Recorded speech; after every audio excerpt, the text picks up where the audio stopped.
Hello! Hi! Oh, my shirt looks very blue in the camera right now. It's purple.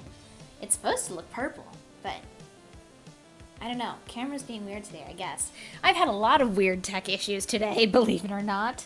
I spent the first hour before stream troubleshooting my OBS, and I still didn't fix the problem. I only have a temporary solution. Because something is going on with like my NVIDIA G-Sync or FreeSync or whatever is going on. Like I have an NVIDIA like driver or NVIDIA graphics card, but I have AMD drivers and there's something going on there. It's affecting OBS. It's wild. It's all over the place. And so we're going to be working with game capture today, which might be a little laggy.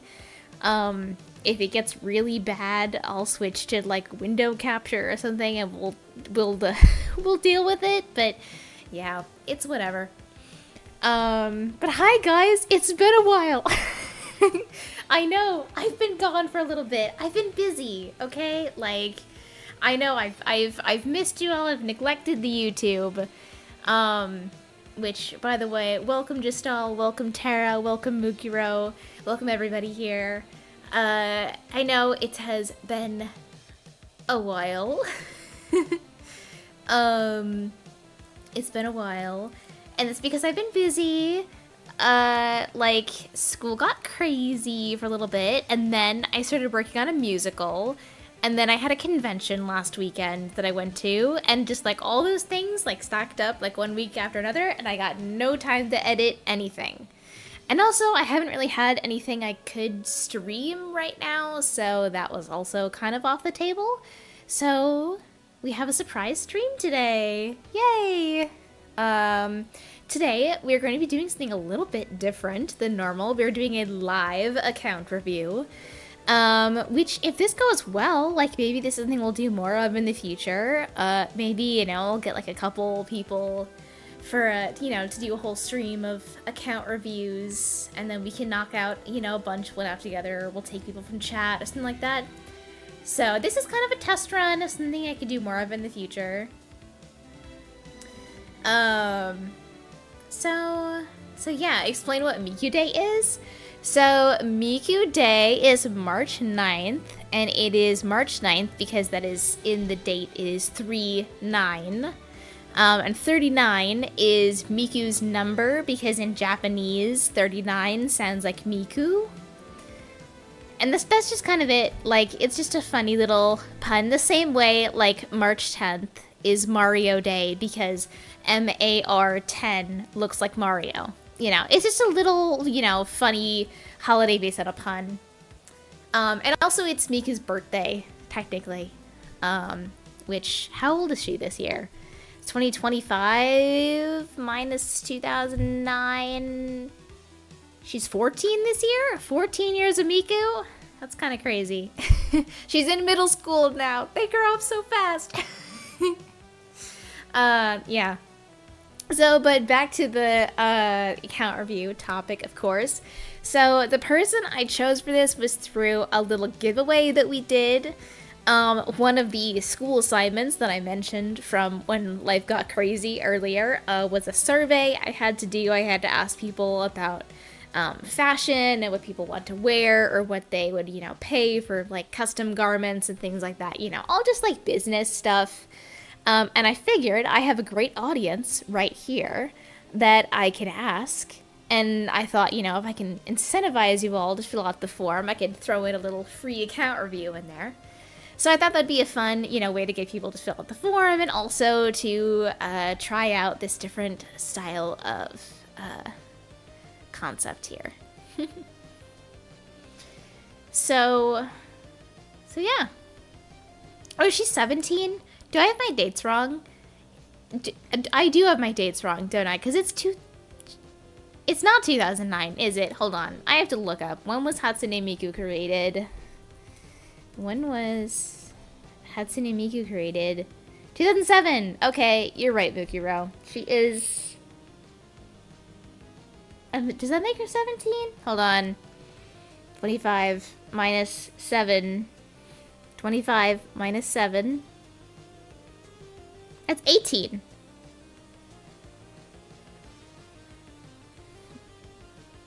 That makes her 18 if Miku Day is her birthday. Miku's an adult? No way, bro. No way.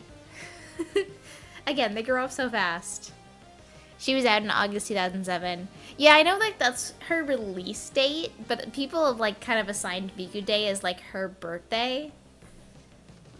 Unless I'm remembering wrong and Miku Day is like not her birthday. Maybe I'm just bullshitting. I'm a fake ass Miku fan. You know what I'm not a fake fan of? Hold on. I actually have to go get this because I forgot to set this up before stream. But I gotta show you guys. It's gonna be really cool. Stay there.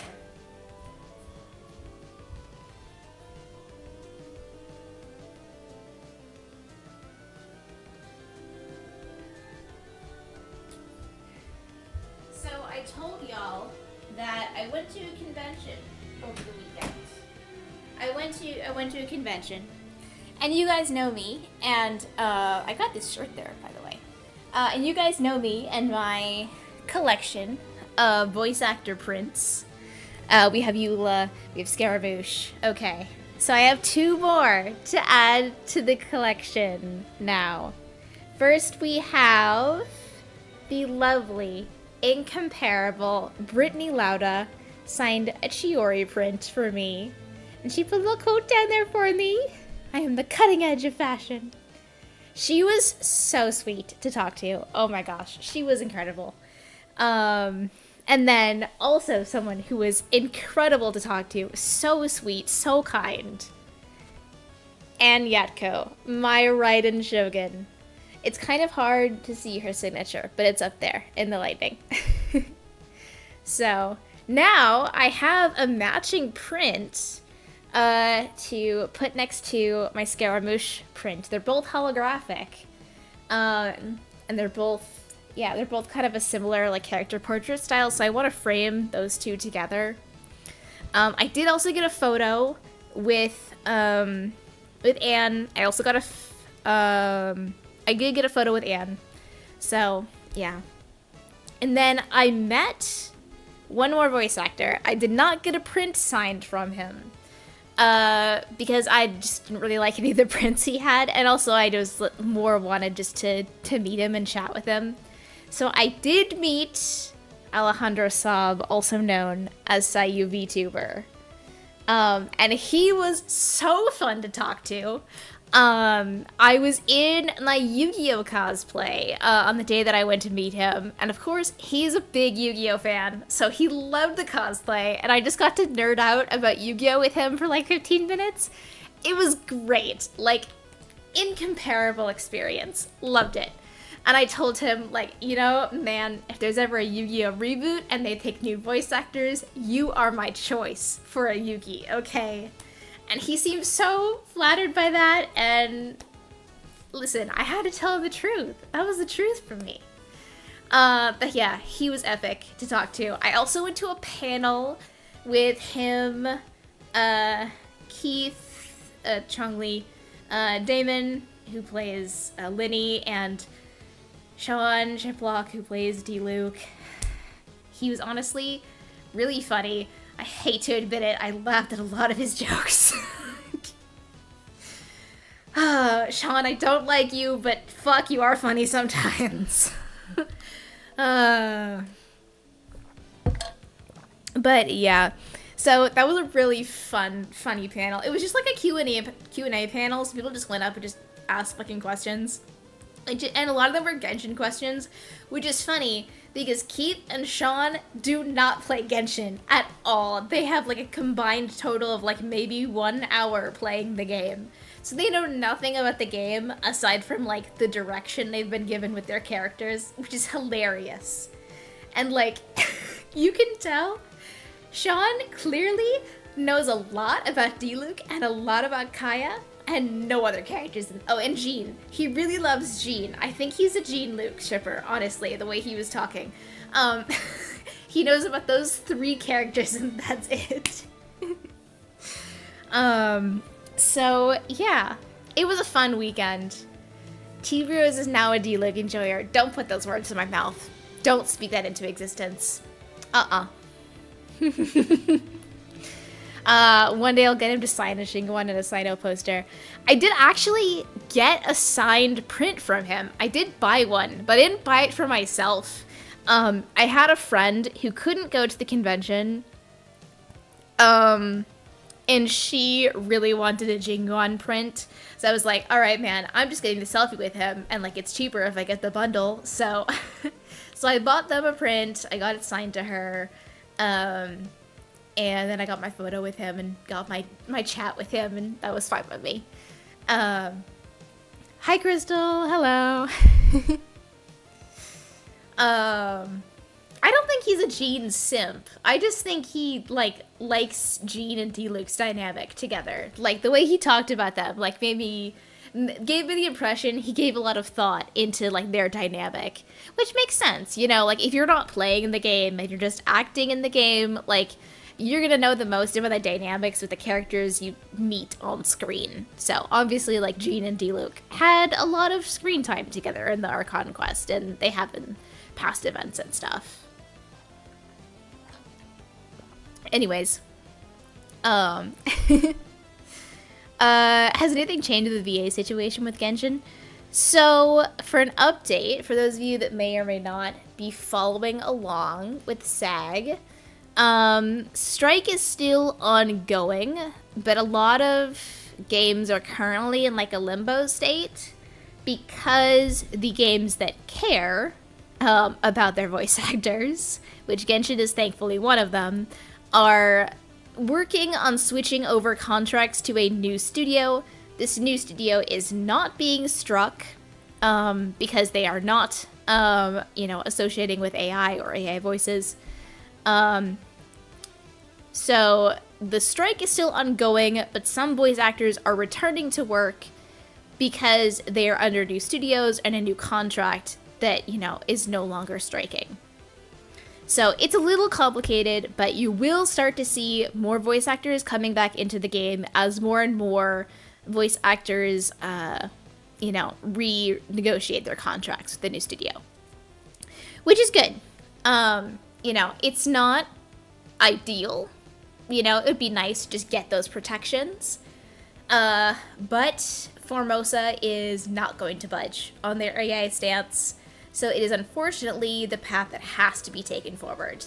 Either this goes on forever and we never secure those protections, or we give up and we have to deal with AI voices, and nobody wants that.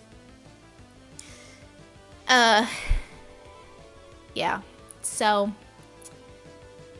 it is complicated, but it's getting better. So I can say, like, if you played the most recent event, you may have seen quite a few voices brought back there. Like, Sayu was voiced, Raiden was voiced, Yaimiko was voiced.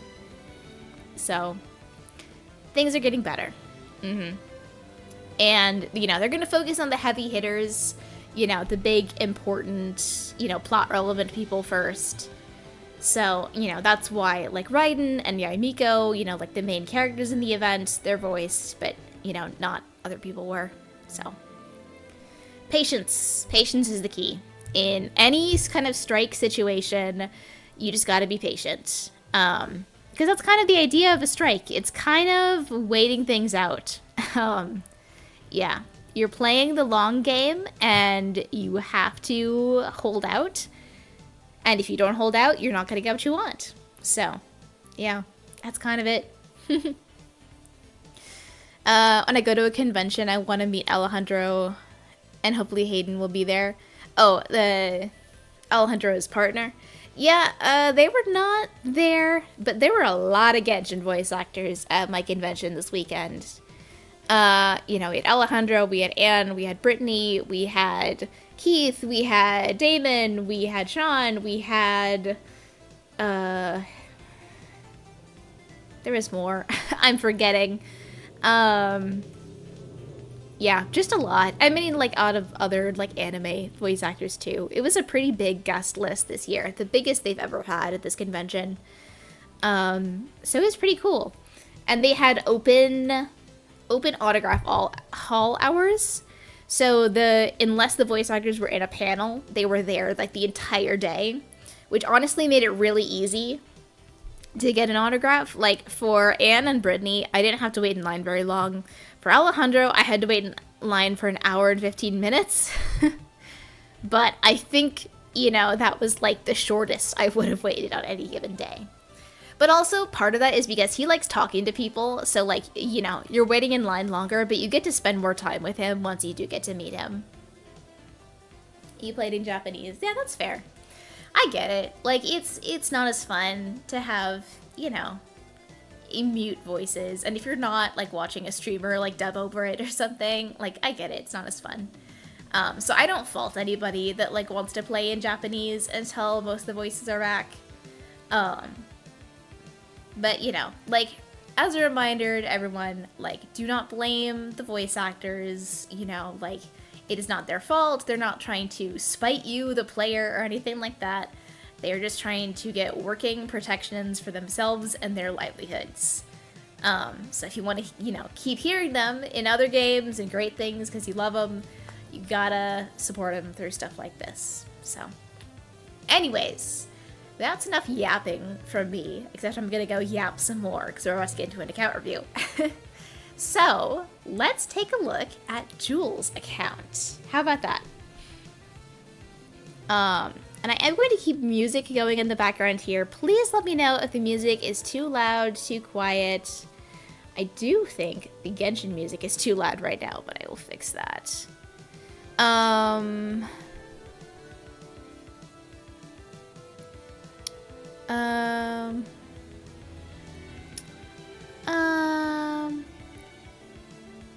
Hold on, one second. Un momento, I have to set something up here. I forgot to do one thing before stream started. And I did not think ahead on this. So give me 2 seconds, guys. 1, 2, 3, 4, 5, 6, 7, and 8. Okay, perfect. Perfect.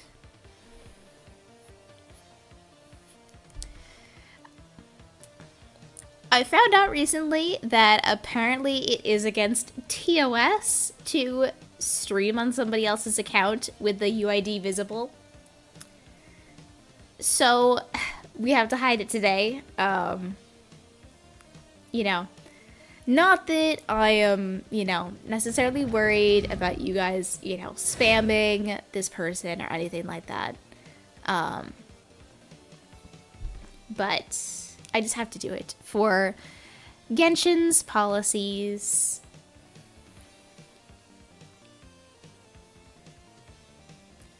Alright,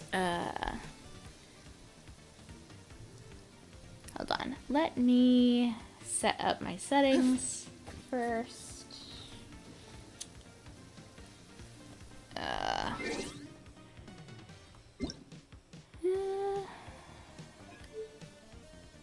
Controls, controller, thank you. And okay, got a lot of exclamation points here. Ooh, free primo gems for you, hidden in your there we go, 8 primo gems for you. Lovely. And oh, lots of story quests to unlock here, and okay, so clearly I am not clearing out all of the notifications here. I'll get rid of most of them, because I know it bothers people. Okay, here we are on the account. Alrighty, welcome to Jules' account. Jules is a fairly recent player. They started playing about 8 months ago. Let me get up my little note here. I've faced many opponents in my duels. And I need to turn off audio because the characters will be freaking loud otherwise. Okay. Okay. So they are low spender. So they give, you know, they've gotten some battle pass, they've gotten some welcomes before. So, you know, we're not working with a complete free-to-play player here, but we're not working with a whale either. So they are a girl after my own heart. They love the electro girlies, which I respect. Of course, we have Clorand right here. We have Fischl right here. Ooh, and the skin too. That means they bought the skin. Okay, I respect that. They also really like Lisa and Yanfei.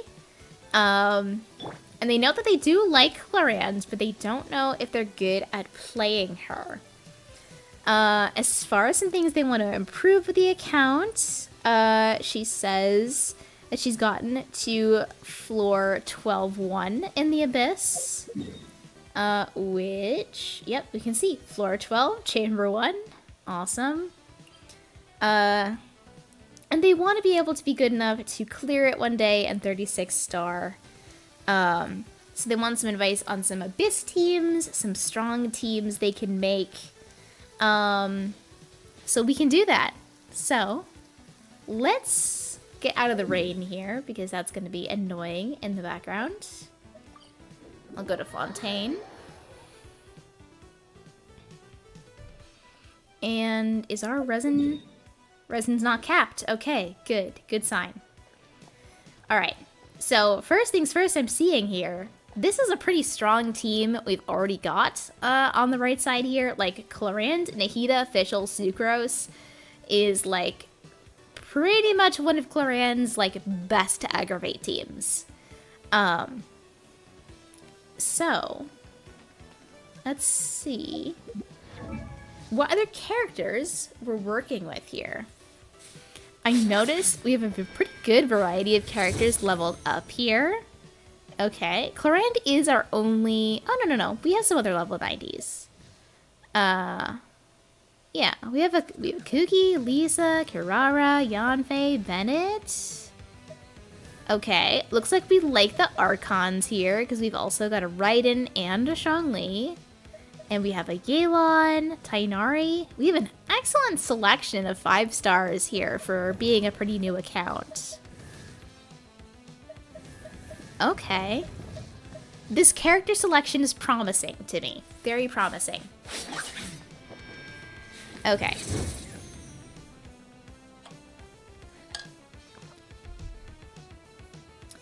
I do wonder why Nahida is not 90 yet. Maybe they're working on it. But let's take a look at this Clorand here. Since she is our first one up on the account. Obviously, we can see here, she's on a Harbinger of Dawn, R5, level 90. Really nice. This weapon can be good on Clorand if you're good at playing her, you're playing her with a shielder. Because the buff is dependent on her HP being so high and Clorand is on field a lot, she's very likely to get hit a lot unless you have, you know, some constellations like her C2, which obviously we do not here. So this can be a good weapon. It can be hard to maintain the full passive. It also can be really easy to overcap crit rate with this weapon's passive because Clorand gets a free 20% crit rate. And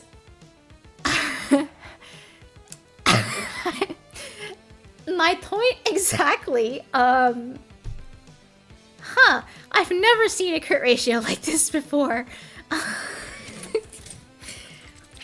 I'm assuming this is with the Harbinger buff active. Let me switch her weapon out. Yes, okay, that is with the Harbinger buff active. So your Clorand has an effective crit rate of 132%.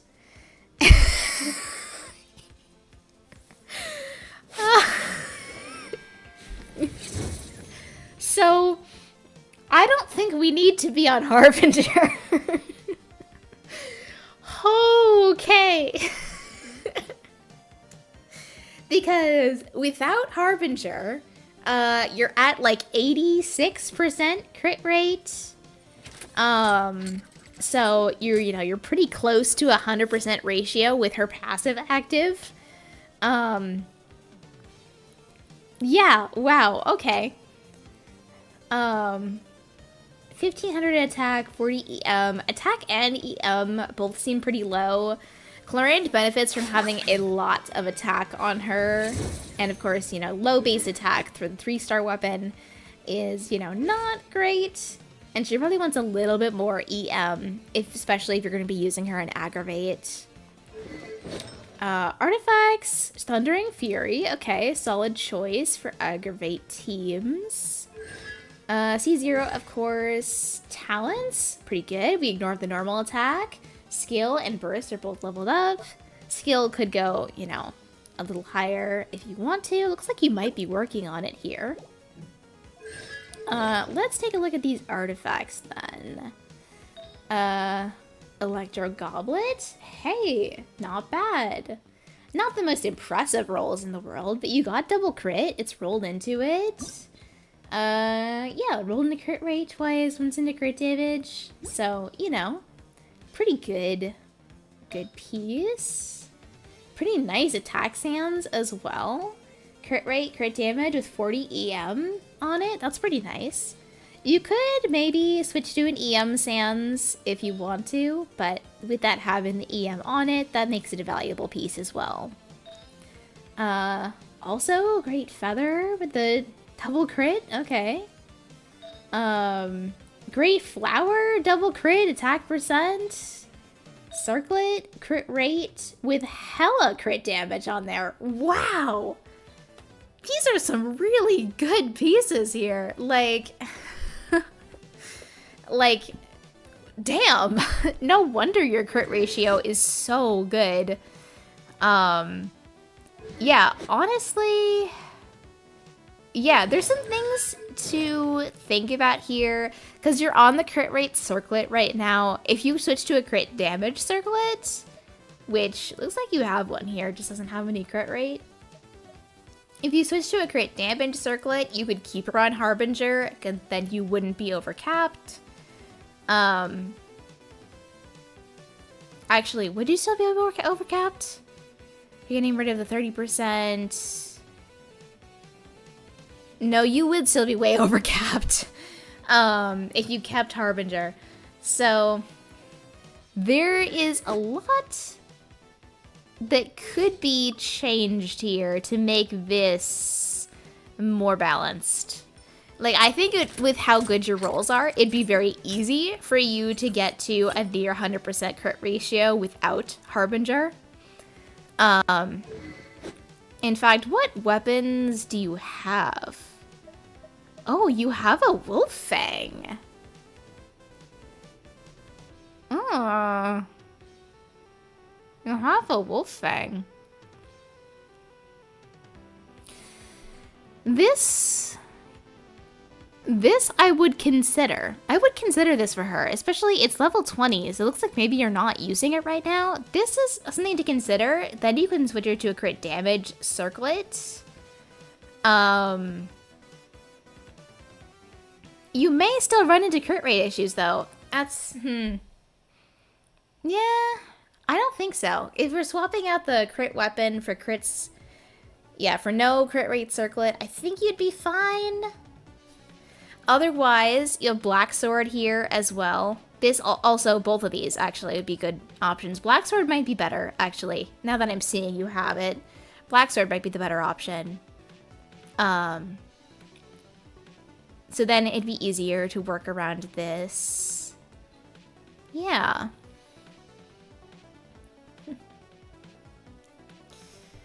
Honestly, wondering if it's worth going for an off-the-wall circlet.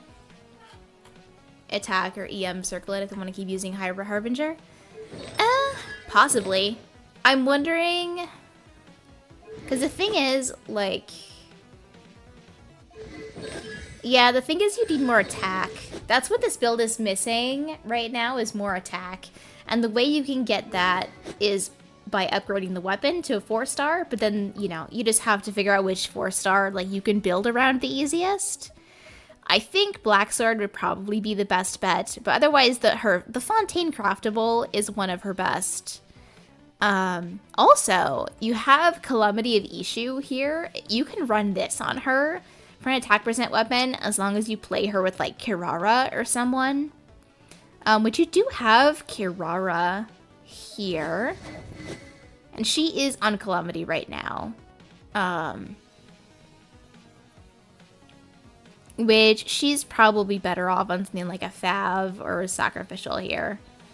How is Kirara built? Only 130 ER. 2 PCB's HP. Oh, C0. That's unfortunate. She wouldn't work the greatest with Chlorine at only C0. And yeah. This looks like she is built for shield. Except for this weapon. This weapon, I know a lot of people get this weapon wrong. They think that it has to go on a shielder character for it to be good, but it's much better suited for a DPS character that you play with a shielder. Because, you know, attack percent, especially if you're not leveling up Kirara's burst, will do just about next to nothing for her. So she is way better off on an ER weapon, you know, something that can benefit the team, or a Sacrificial is good because she can stack her shields if she does more than one. And you have a pretty nice selection of Fav swords here, so I would, you know, maybe give one of these to her instead. She would like having that extra ER as well. Just be able to get that burst damage off to get more Dendro application in there. Yeah, so this Kirara could be played with Chlorhand. With a little tweaking. And then you could play her with Calamity as her weapon.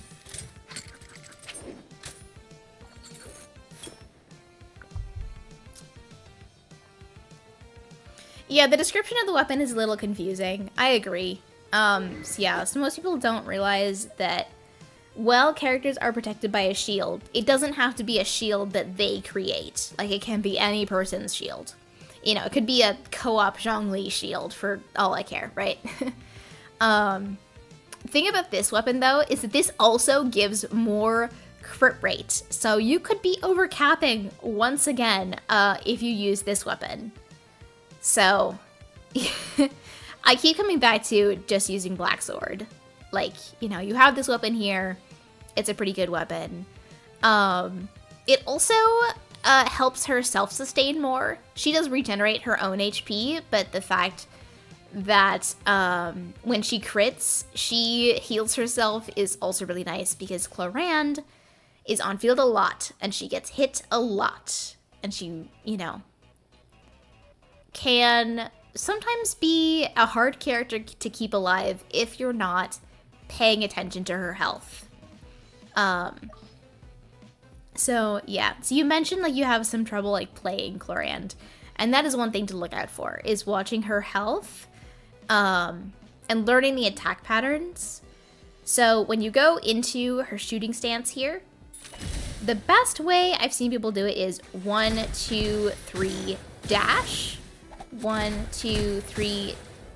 Okay, well, I waited too long, so she couldn't get the last dash out. But it's a pattern to it. You just kind of have to learn the pattern. So it's 1, 2, 3, dash. 1, 2, 3, dash. And the dash does light up on the side when it is ready. So, yeah. And here we are with the full crit ratio. Now that I've done that, So, yeah. I guess if we don't have Harbinger, let me switch to just a random weapon. If we don't have Harbinger, we're still overcapped. Okay, yeah. The solution to this, I think, for sure, is crit damage circlet. Crit damage circlet and black sword weapon, and then you still might be overcapped, but it'll be it won't be as bad as this.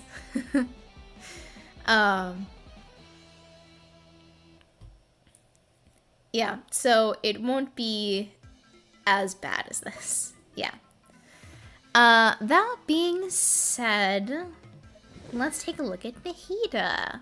Ooh, Widsith Nahida. R5 Widsith Nahida.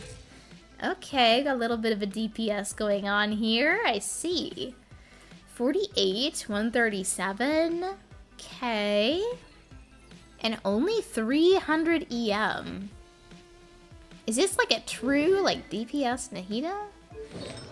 I wonder. I still think she should have more EM. Definitely level up that skill farther. Skill is her most important talent. Let's see. And this is a pretty nice feather here. Lots of ER, lots of EM. Not bad. Okay, just a pure crit flower here. Rolled kinda ass, but it works. Crit rate, circlet, not great substats, but Dendro, Goblet, very nice here. I keep seeing these like super low crit rolls here. It's kind of crazy. EM Sands, okay.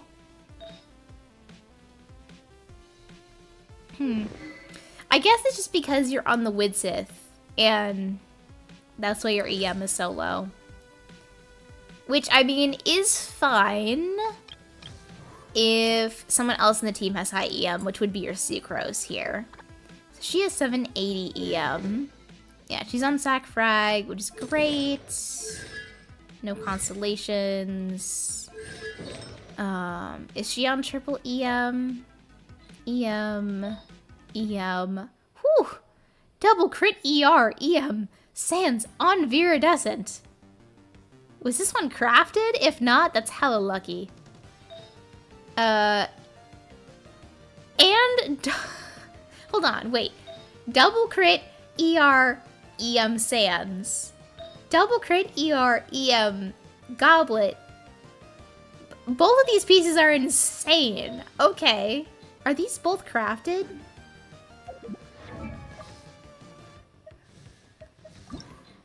I don't even know what to say to these. You have crazy artifact luck, Jules. Like, crazy. Okay. Also, kind of crazy. These are such DPS stats for your Sucrose. Oh my god. I mean, she doesn't have that great of a ratio because, you know, she's not built for it otherwise, but wow. The only thing I think I can say here is get more ER.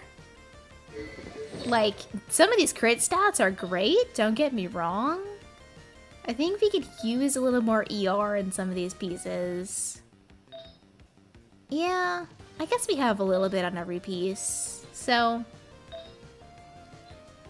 yeah, I guess, I don't know where else you would squeeze it out. I guess in the circlet. Huh.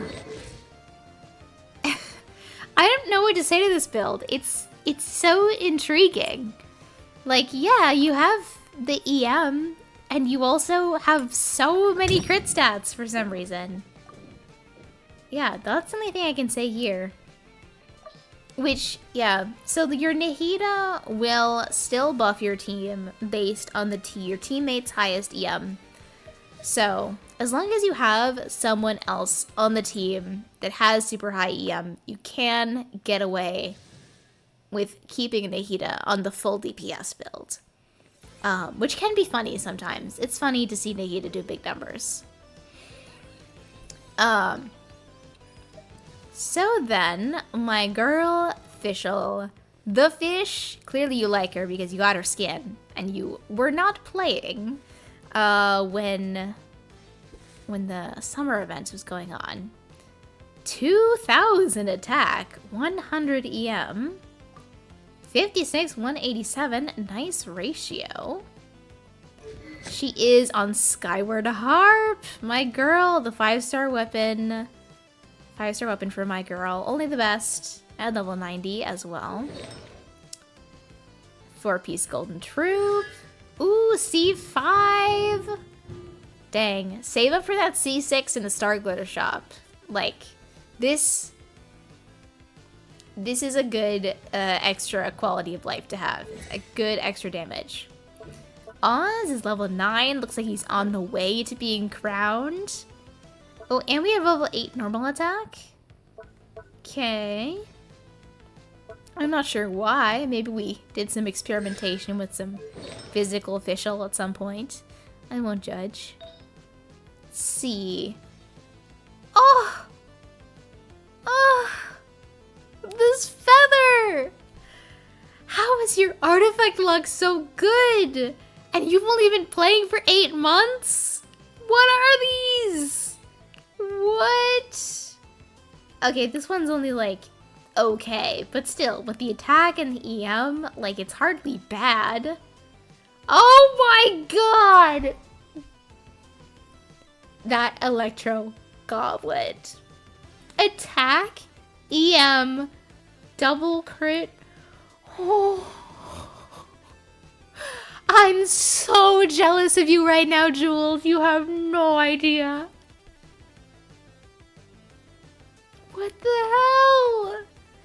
What? How do you have 2 good electro goblets? What? Ugh. I can't. What even is this piece, bro? Attack Sans. Okay. Explains the high attack. Ah. I don't even know what to say. The only thing I could maybe say is, since you're not running stringless, you have the option to go for an EM Sans, but you don't have to. I don't think I can give any notes on this. This is the peak official build. The only thing you can maybe get is a little higher EM, little higher crit rate, like. Otherwise, she's peak, bro. She's peak. Like this is such a lucky artifact account. I don't know. Are you sure? Like, are you sure you need a review, or are you just here to flex? Like, bro. I'm kidding, of course, but like, okay, man. All right. Okay. So let's cycle through some of these other ones here. We do have a Cheverus, who is not fully leveled yet, so I'm assuming we're working on her. She is up near the top, I believe. It's because she's a recently leveled character, which is good. Your Cheverus is a character you will definitely like having, especially if you like playing Raiden. If you like playing Clarant, she will do wonders. She will do wonders. Okay, 29k HP, so we're already 3/4 of the way there to our max here. On 30 ER. She's on a black tassel. Excellent. Great free-to-play option. Looks like we're working on a noblesse set here. We're just missing a flower. Do we have a noblesse flower? Oh no, they're both in use right now. Okay. Well, that's unfortunate. But other than that, HP circlets, HP double crit goblet. Sure, why not? Hell, wow. Crazy goblet. HP Sands, it's an ER on there. And really nice feather as well with crit rate, ER, HP. And for some reason your Cheverus has a lot of EM. Like, she doesn't really need it. It's just kind of funny that she has it. C2 as well, very nice. Some of her more important constellations. Talents aren't really, you know, that big of a deal. Like, the most important one is the skill, just for more healing. Yeah, clearly your Chevreuse is on the way to greatness. And once you get that flower there, and once you get her fully leveled up, I think she'll easily hit that 40k HP. So, yeah, pretty easy build. Kooky. Okay, Kooky only has 165 EM, which... Okay, wait, she has no artifacts. I was tricked. She's up here and she's level 90, which made me think she was built, but she's not. Okay. C1 only, that sucks. Okay, and no talents. So we have an Iron Sting for her. Iron Sting is level 90. Which... Good start.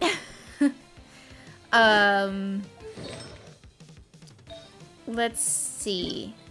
Can we make her an EM set? Looks like we might be able to. Yeah, we can throw down on her.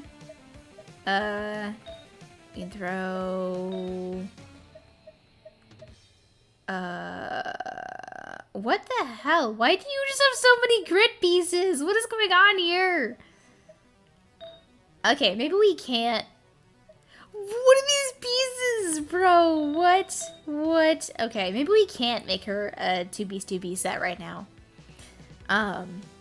Okay. Well, I can't say much about that. You know. Clearly, she is someone like you plan to build in the future, I'm guessing, since you spent all the resources to level her all the way up. So, you know, just 2-piece, EM, triple EM stats, max her out, throw her in any kind of electro reaction team, and she'll do great. Lisa, Jules mentioned, is one of her favorite characters. And Lisa is a hard character to use. You know, a lot of people think about making her a burst support. You know, you can make her an aggravate DPS. Judging by her having 900 EM and only 130 ER, I'm guessing is some kind of aggravate trigger. Magic guide, okay. Good free-to-play option. 4-piece Thundering Fury. And C2! Ooh. Truly dedicated Lisa fan. And level 8, yeah, level 8 normal attack. Okay, this speaks to this being an electro trigger Lisa. Which I'm all for, honestly. You know. If you like your favorite character, of course, you gotta find a way to play them on field. Which, again, totally respect. 56 EM here with some ER. A little bit of crit rate attack here. This would probably benefit from getting some EM on it. EM circlet, a little bit of attack, but nothing much here. That piece could be upgraded. EM goblet, it's a little bit of crit rate, some ER. Not bad. EM sand, little crit rate, little attack. Lots of ER on there. Yeah, pretty solid pieces all around. To even to get her up to that much EM already is like most of the build done. You know, she doesn't need that much attack because you got her on the 3-star weapon anyways. Like, it's all about the EM and, you know, on fielding her. So I wonder... Yeah, I wonder, Jules, I see you're in chat now. What kind of teams do you use Lisa in? Or do you want recommendations for teams? Just so I get an idea of how you're using her already, if you are. Lisa, it would be a hard one to bring into Abyss. So I can't say for sure that this would be an Abyss certified team with her, but it could be one you could just, you know, use her in for fun. Okay, we looked at Kirara already. Yanfei, I'm told, is another favorite. Also 900 EM here. I'm guessing a Burgeon Yanfei. Yeah, okay. Sacrificial Fragments. 2-piece EM, C1, and yeah, normal attack was leveled up. Okay, Burgeon Trigger Yanfei. I can fuck with this. Yeah, EM Circlet, EM Goblet with so much crit damage for some reason. EM Sands. Really crazy out of the blue Wanderer's Troop Feather. Crit rate, crit damage, attack. And another crazy out of the blue Wanderer's Troop Flower with crit rate, crit damage, and a bunch of ER. You have so many double crit pieces on this account, my dude. Like, I can't even, like, begin to fathom this. Of course, not a crit ratio, not a lot of ER, because again, we're mostly on fielding her just from the normal attacks to be a Virgin Trigger. And you know, the fact that you have a Nahida is what makes, you know, all these kinds of team comps work, because you can just set up her with, you know, your EM trigger and a couple of supports thrown on the team, and Nahida and your trigger does like 80% of the work. We do love building non-popular characters. I love that. I love that. Especially an unconventional build like a Virgin Yanfei. You know, that's just warms my heart to see that people are still out here, you know, reppin' EM Yanfei and the big 25. But of course, the most popular meta character, Bennett, of course. You have your Bennett built, so of course, it's gotta be used. 229 ER. Pretty nice. We have him on Sapwood Blade, level 90. That is excellent. We have him on a Noblesse build. Now, I didn't see a lot of DPS stats, so we're seeing the correct stats here. We've got a healing bonus circlet, we've got an HP goblet, we got an ER.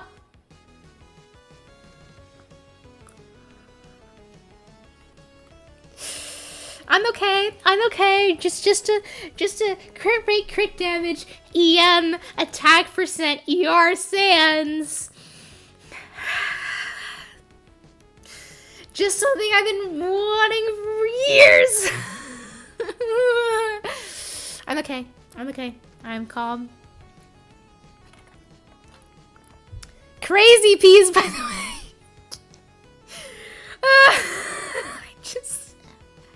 I can't, man. I can't do this. I'm too jealous of these artifacts. And I know, and this is an off piece, so I just know you didn't craft this. I know that Emblem Domain just gifted this onto you out of the kindness of its heart.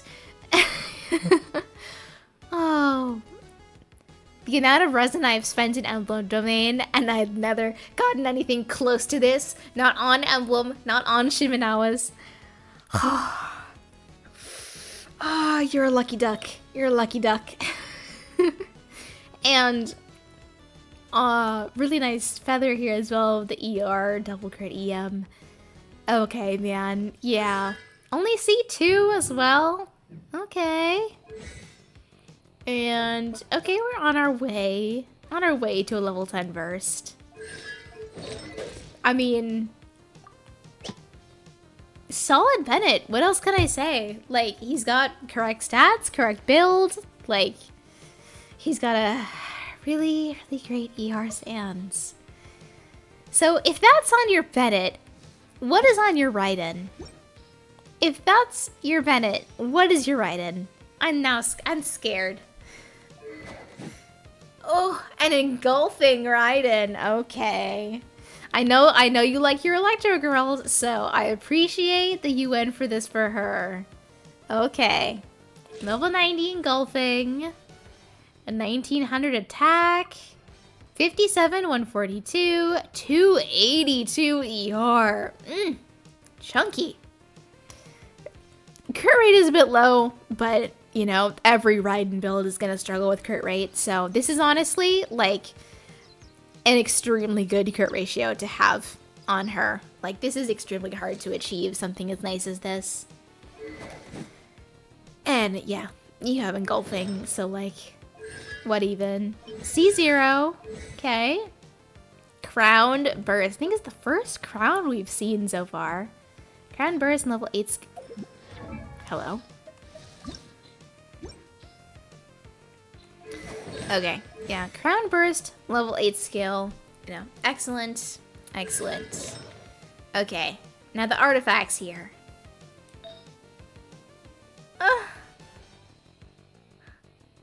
It's on set. It's on set. Now, it didn't roll the greatest. It dodged crit rate entirely. But even so, on set, double grit, emblem sands. Yeah, okay. Attack. Ooh, she's on an attack goblet. I see. So that's why the attack is so high. Okay. And I'm guessing... Okay, I'm guessing we don't have any other electro goblets. Yeah, I mean, we have the crazy one on Official. We have a really nice one on Clorand. And yeah, we have this Thundering Fury one here that's not very good. Okay. I see. Well, Electro would be nice to have. Very nice to have. Here. Which I would maybe suggest that next update, crafting an Electro Goblet on Emblem. You are guaranteed, because of the new system, you are guaranteed at least 2 rolls into your chosen stats. So if you pick crit rate, crit damage, you will be, you know, guaranteed to have most of these stats back. Then you can switch to... Actually, wait, no. Well, Okay, I thought this one was better, but no, the crit stats on this one are actually worse. It does have attack percent on it, though. So it may be more valuable in the long run. I don't know, actually. Maybe don't listen to me. maybe I don't know what I'm talking about. Either way, though, like, getting an Electro Goblet here would probably be a big help.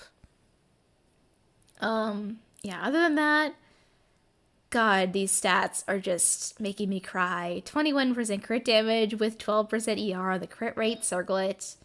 Double crit attack percent flower. Double crit attack percent feather. Okay, yeah, that's the only thing I can say is like getting the Electro Goblet. Otherwise, this is a damn near perfect write-in. Like, what can I even say to this? Damn. That's all. Damn. Yeah, Crystal asked Jules, what have you been doing in Genshin for Hoyo to be nice to you? Like, you're not even a whale. You're just like a regular old player, just sitting here with these crazy accounts. Of course, you've got a Zhongli, because, you know, everybody loves Geodaddy. 44k HP too. He is tanky. Fab Lance, nice. I respect it. Gives some energy to the team. 4-piece tenacity. I'd level up the shield a little bit more if you can. It'd be nice. I'm guessing this is a triple HP build, and wow, the rolls on these.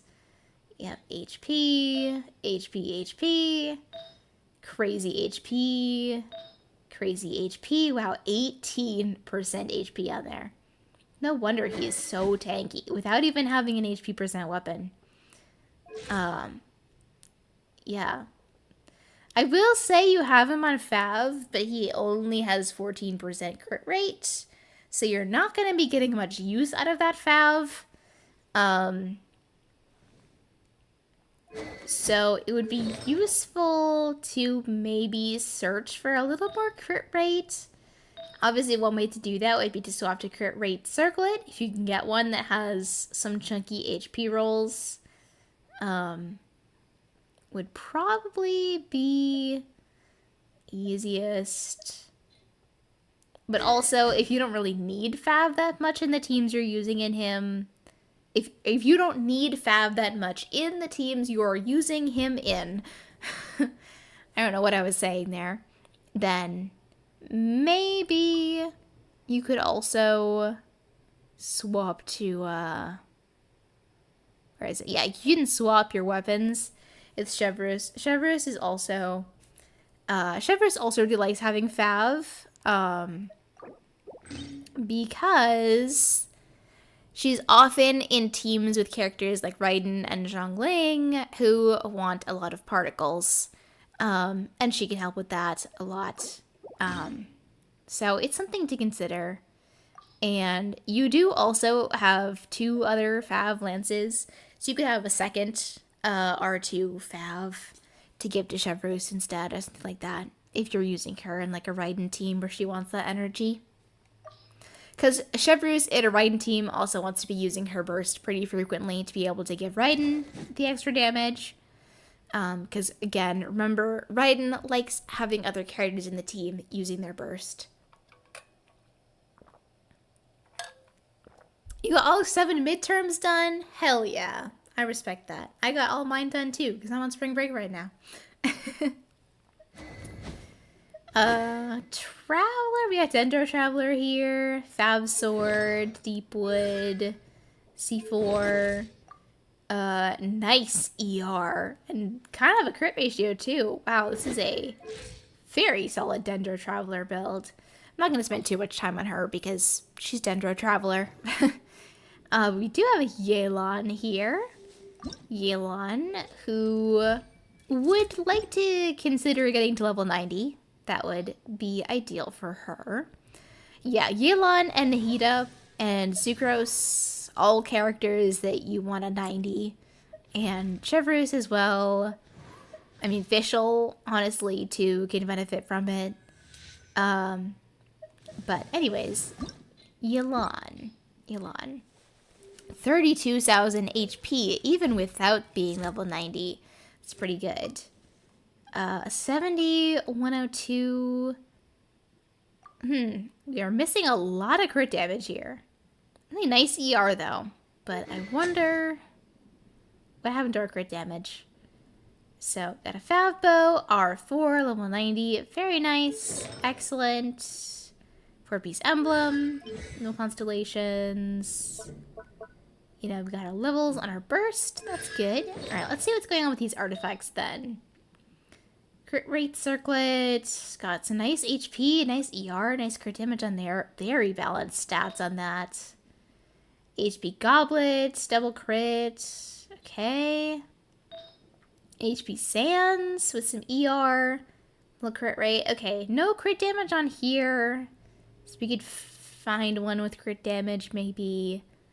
Your Yelan does have plenty of ER, so there are some places where you could sacrifice some ER for some crit damage. Or I guess, no, that's it. Like, just here, really, because all these other pieces have some crit damage on them. Like, you can search for higher rolls, but it's going to be difficult. I mean, the other option is to go for crit damage circlet, but then your crit rate's going to really suffer, and yeah, I don't know. That's difficult. That kind of sucks. Like, you know, having such nice crit rate, having such nice ER, having such nice HP rolls, but the crit damage just being so low, despite all of that, is rough. I don't know what I would do with this build. Your builds have some puzzles for me here. Like, you have some total puzzles going on. Do they have the catch? Do they? Hold on.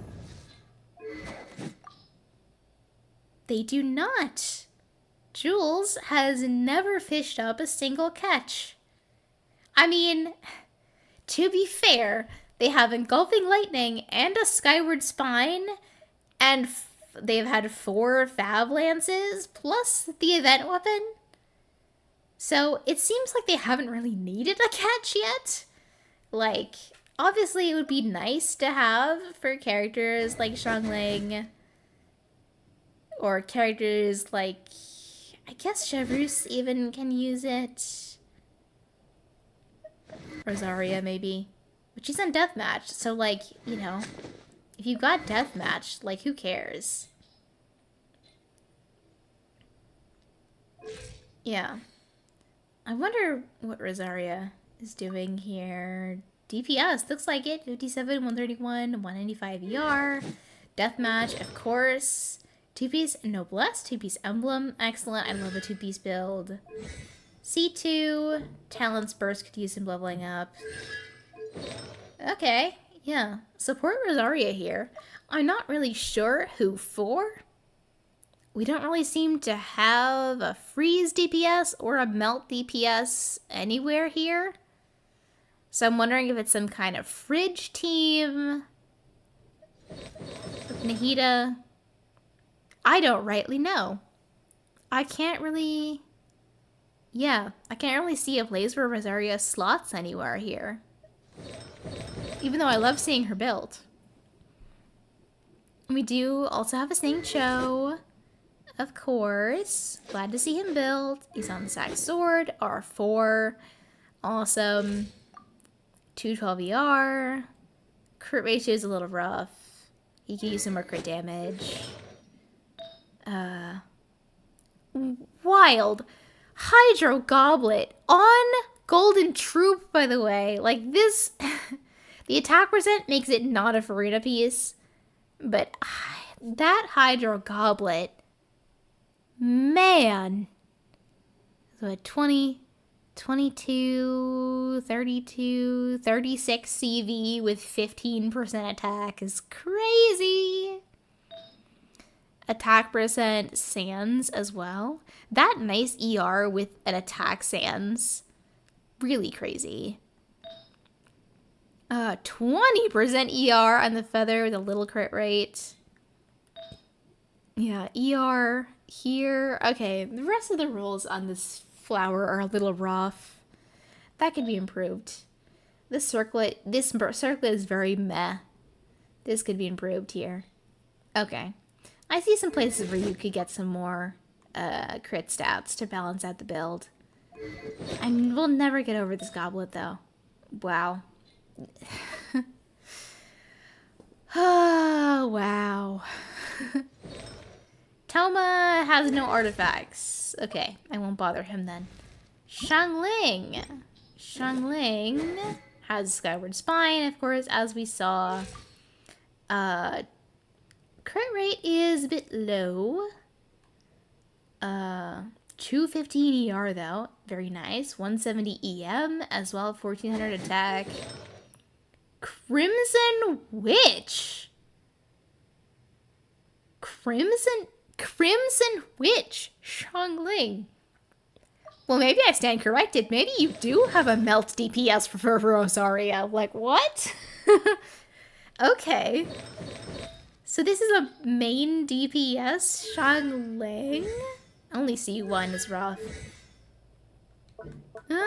Burst is only level 6. It's a little confusing.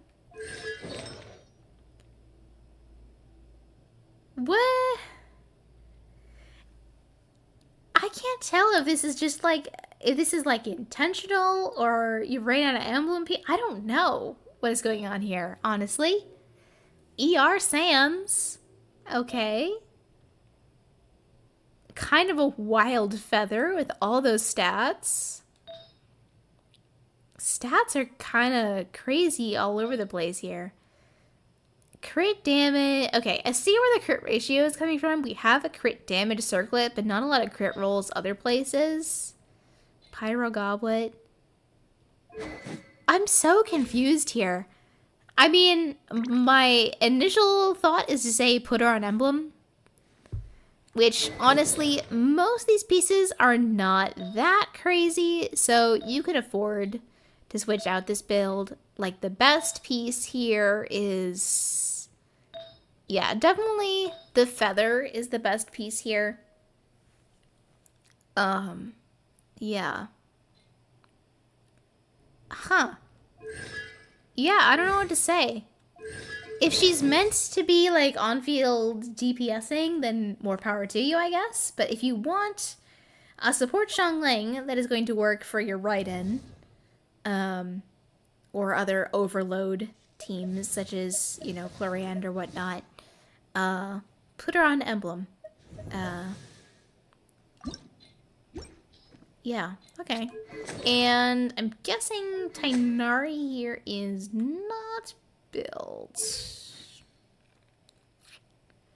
He doesn't seem like it. Looks like he's maybe a work in progress.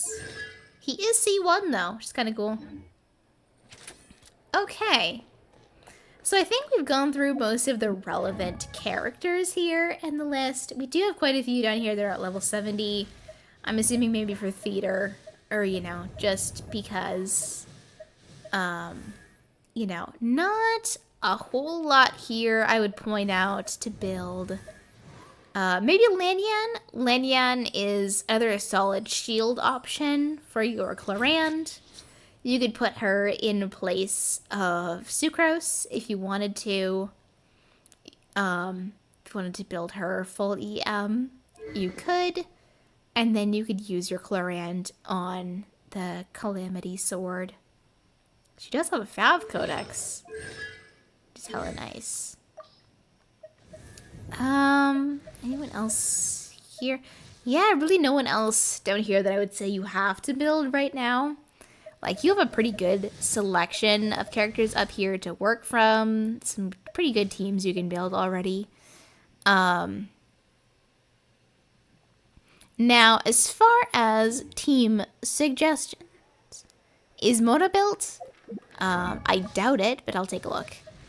Mona... Is Mona built? She's only level 70. She does have a Thrilling Tales. And she's kind of on a rainbow build here. No talents. I'm assuming this is just kind of a... This seems like it might just be like a theater build because she's only level 70 and just kind of has random pieces. But some of these random pieces are kind of crazy. Like, what the hell? Like, what? Like, huh? Like, look at this. Huh? I can't. Just having this just sitting around on a Mona, like, what is going on here? Okay. Yeah, okay. Sure. So, I think I've given all the advice that I can on the characters here. Like I said, there's some places where you can improve some builds, and a lot of your builds, though, like, it's very tricky on how you can improve them. Like, you have a lot of, like, really balanced stats in a lot of places, which means it's hard to, like, build better crit ratios and things without sacrificing those nice stats. So, yeah. So, I've given, I think, the best advice I can there. Just taking a peek at your exploration, because I like to see. Looks like, honestly, a lot of places left to explore here, so you got a lot of Primo Gems sitting in your world still for the future. Speaking of Primo Gems. Ooh, 80 wishes saved. Nice. Jules did not specify anyone they were saving for, so I don't know if they're saving it for a rainy day or whatnot. I will say, though, Farina is a pretty solid support for Clorand here. Pretty solid if you ever want to do Hyper Bloom Clorand. I wonder... Chongyun. Ooh, maybe they have been wishing on this banner. Ooh. Fav Greatsword. Ooh! And they're hold on! You're guaranteed, and you have enough to get to a Farina. So, if you want a Farina for your Clorand, it might be worth it to go for her. Oh, you're saving for Barisa. Okay. Yes, that makes sense. Electro girly. I see. I'm just saying though. Farina would be a nice addition to your account, and you can add to your Archon collection. Just saying. Okay. So, let's look at some teams.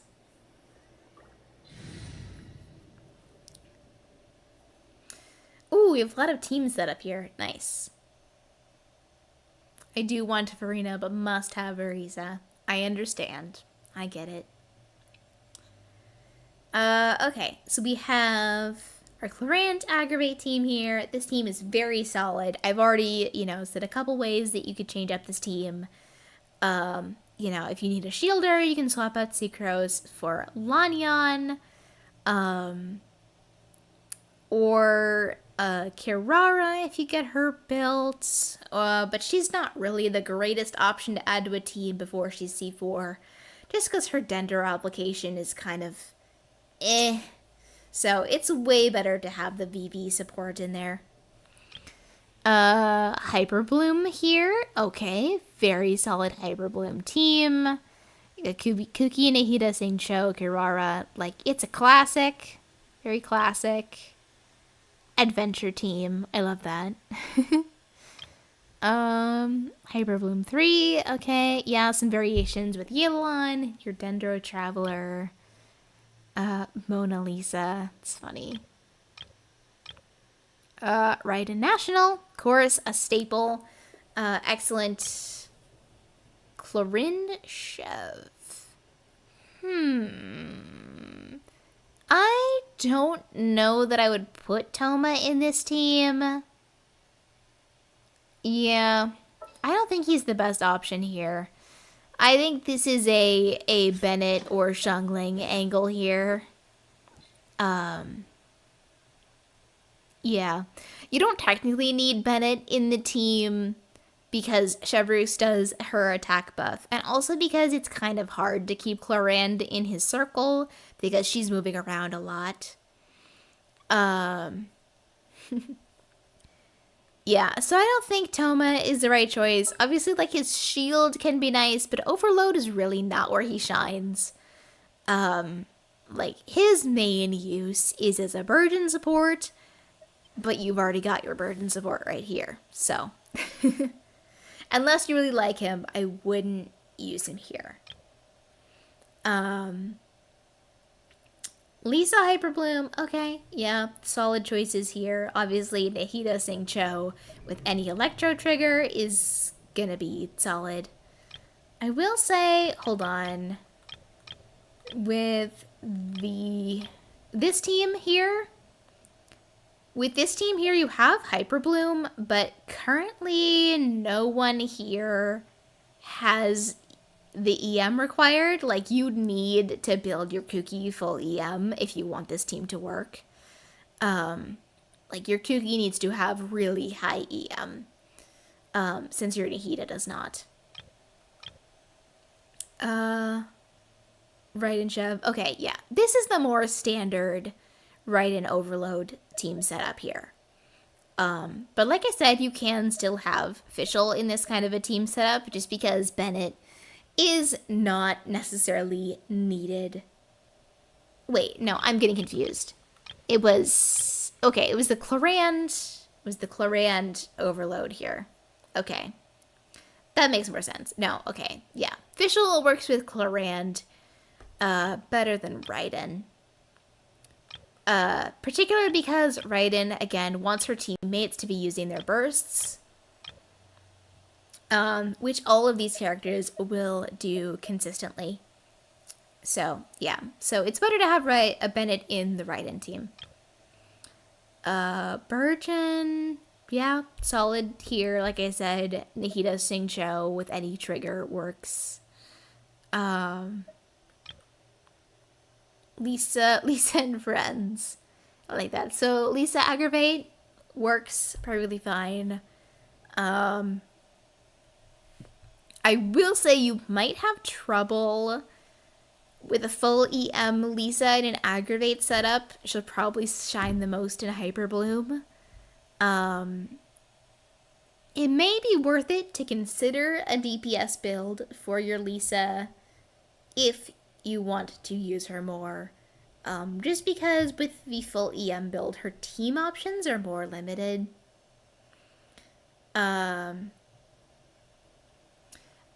Genuine question, because teammates answers, is Farina a good choice for Hyper Bloom with Raiden and Nahida? Farina's Hydro application is not really fast enough for Hyper Bloom as solo Hydro. And she can't buff Hyper Bloom damage, so a lot of people don't like to use her in Hyper Bloom. If you run her with another Hydro character, like, she'll do fine. She'll be good at adding her sub DPS damage, because she does a lot of damage on her own, but she won't be buffing the Hyper Bloom damage itself. So it's not the most efficient place to use her. So a lot of people like using her with like hyper carry team setups and more traditional teams because it's kind of considered like a waste of Farina.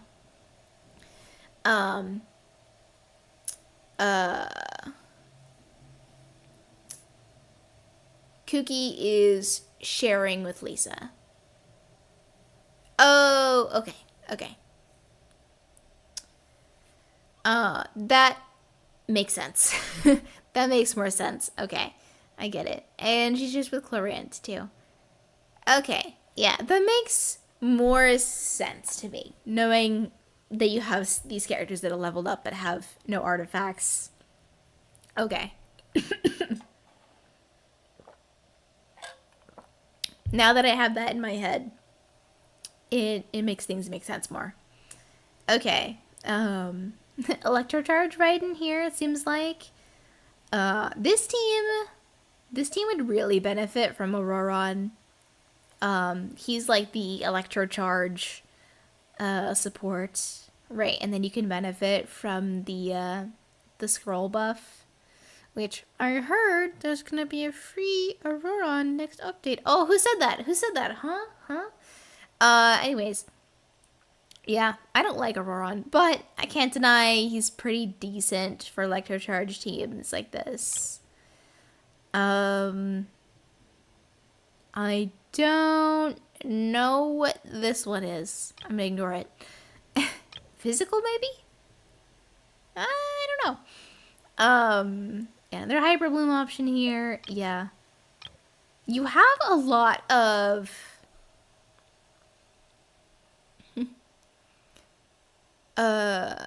Sucrose is a good driver in that team. Which team? Hold on, which team? This team? Yeah, the thing is, like, Lisa isn't built... The thing is, Lisa is built to be on-field. And if Sucrose was the on-field driver here, then you'd want to build Lisa with way more ER, so she can have her burst up consistently. Which you could do, but... You know, it's a different build you have to put together. The Electrocharge team. Oh, here. Yes, of course. Yeah, you could throw a Sucrose in here. If you wanted to keep Raiden as your main DPS here... Yeah, that might not work as well because you'd want to have Sucrose as your on-fielder. And yeah, Raiden off-field is kind of cringe, but it works. It does damage. It's just, you know, kind of a waste of Raiden as a character. It's hard to say. I will say, like, for someone who said they didn't have a lot of direction on their teams, you have a lot of really good team options here. Like, you've diversified your character roster pretty well. And,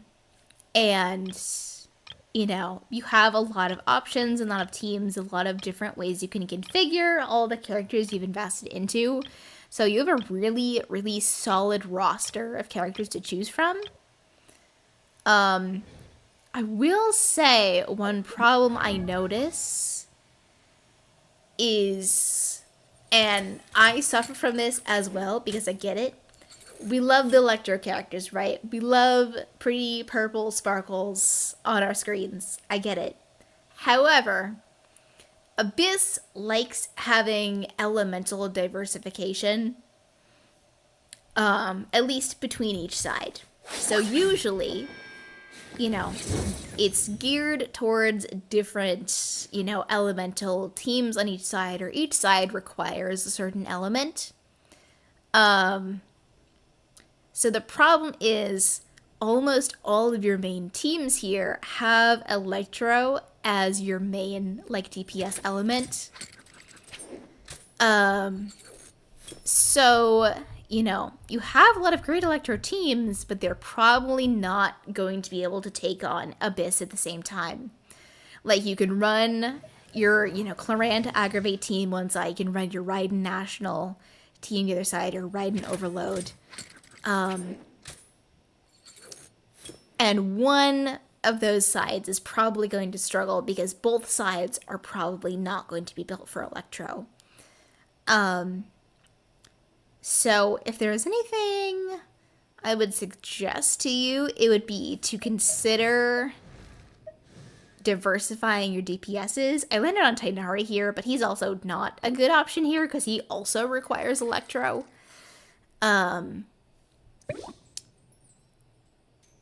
Yeah, so I would consider, for one thing, like diversifying a DPS.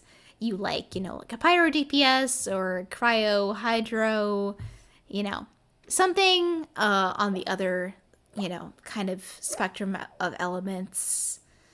But that's a pretty lofty ask. Like, oh, just pull a different character. So I won't say like that's your only solution. I struggle with survival and also DPS.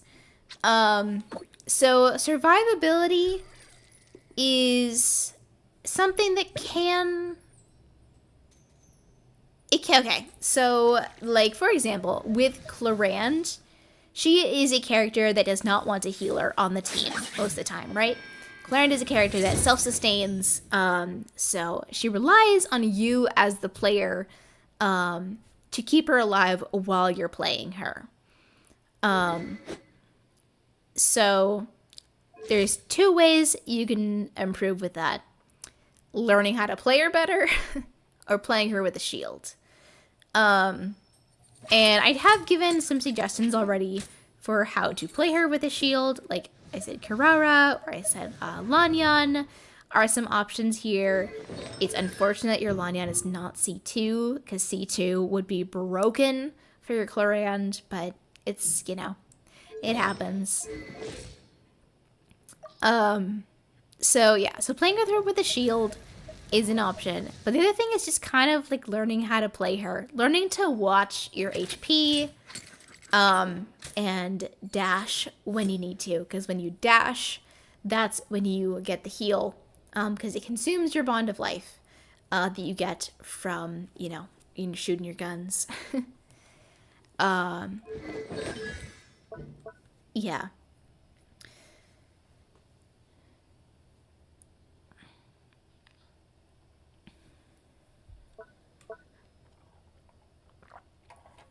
When did my music stop? My music stopped like forever ago. Oops. I just realized it was really silent here. Anyways. So, that is a couple things. Then in teams like your Raiden, Overload, like you're either going to be with Bennett or Chevrus or both. And both of these guys are healers. So you have your Bennett built the Great Healer build. Chevrus, I'm sure, is on her way there. The train is coming by. The really, really inconvenient moments. So, oftentimes on your Raiden teams, you'll be running with 2 healers, or at least 1. And for Bennett, it's a matter of staying inside the circle. And Chevrus, you're going to be using her skill anyways. So, beyond that, you just kind of have to, you know, focus on not getting hit when you can. Of course, if you don't want to have to worry about getting hit at all, you do have Zhongli. Like, I kind of have been avoiding talking about him, I guess. But you do have a Zhongli as a shielder. You know, worst comes to worst, you can put him on the team with your Chlorand. He won't be, you know, the most beneficial to her DPS, but he will make it really easy to stay alive.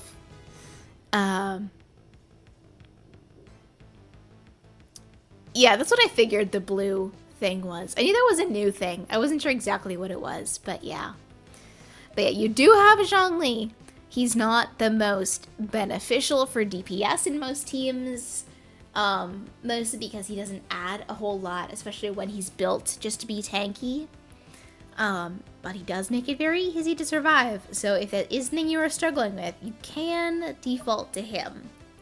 The good news is you do have him on tenacity, so he's not a total, like, loss if you have to replace, like, a buffer or somebody with him. Leveling up the shield for sure will also help. Yeah. I think that's the most I can say about, like, survivability. I mean, Abyss can be hard sometimes. It's just kind of a matter of, you know, learning the enemies, learning their patterns, and, you know, what you have to do to outsmart them. I'm kind of curious. He does also have Res Shred. I do forget about that sometimes, but Zhongli does have Res Shred, so he's a little bit more of a useful character than I'm giving him credit for. So we did see I'm looking at the history here. I wish it showed, like, individual teams.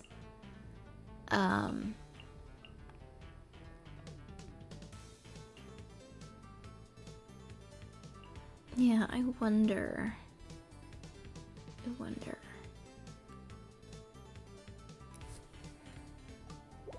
Hold on. I'm gonna do some damage testing, because I'm curious about what your character's damage looks like.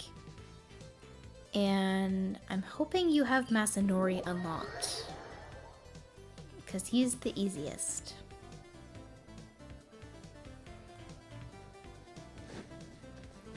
Can I bug my old friend for a sparring match?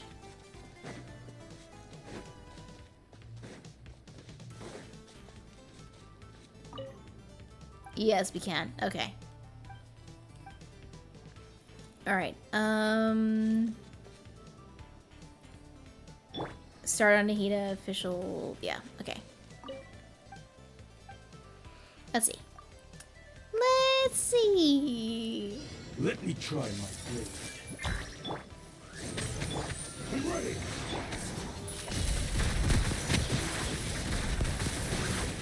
Okay, Nahida is doing crazy damage with that DPS build of hers.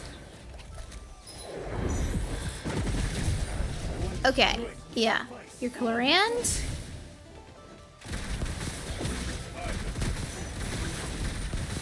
I mean, your Chlorand's damage is hella solid. Like, You win. and your Nahida hits like crazy, and she didn't even have her burst up there, which means we could have had more EM probably. Honestly, let me try it again with her burst up, because I wasn't even thinking about that.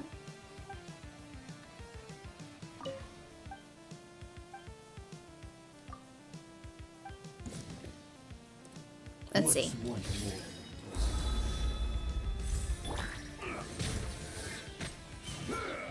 Sugros, hello?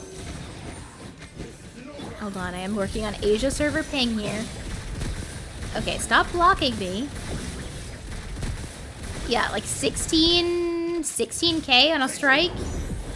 And with the burst, yeah.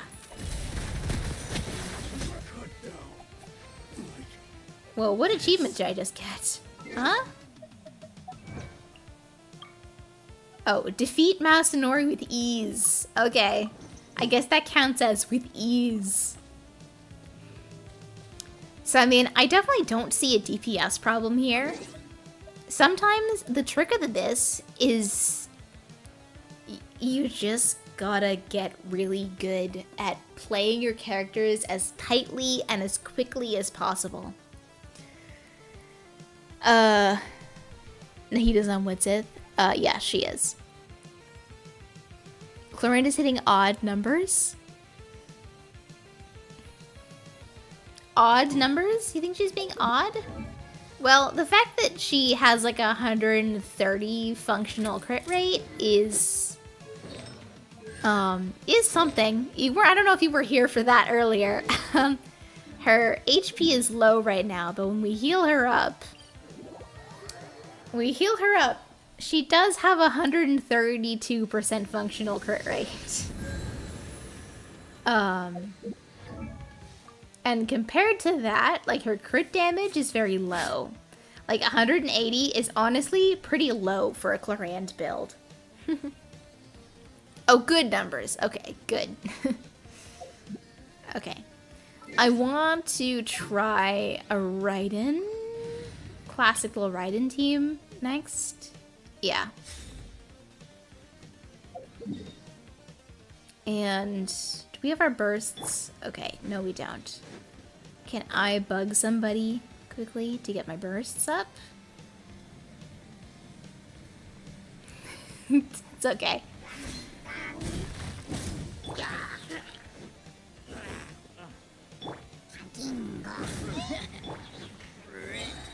Alright. Oh, do not hurt my Bennett.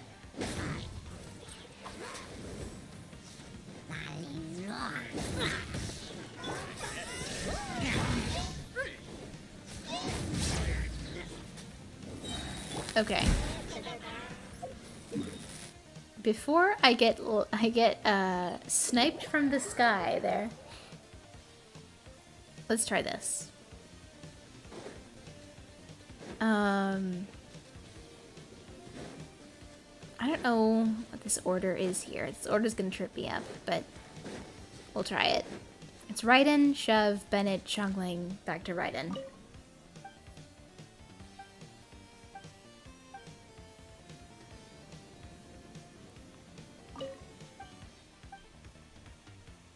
Okay.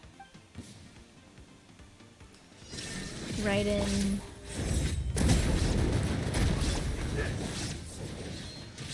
Oh my god, the way we got pushed out. Okay. Why didn't she have her burst? Okay. I didn't see that number. Not in the slightest.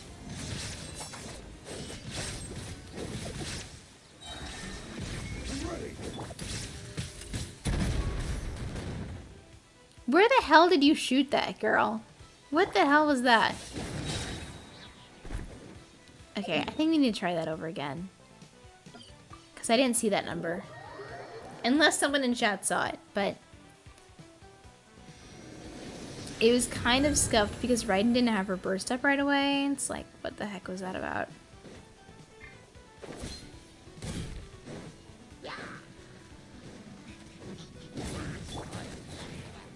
Ow. Can we not kill my characters before? Okay. That's all I needed was a couple particles for Xiangling.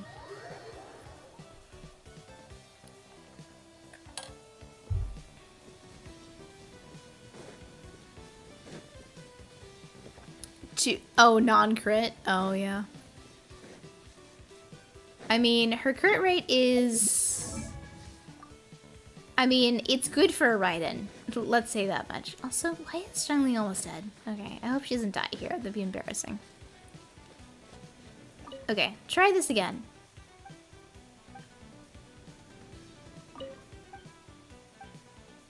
Let's spar.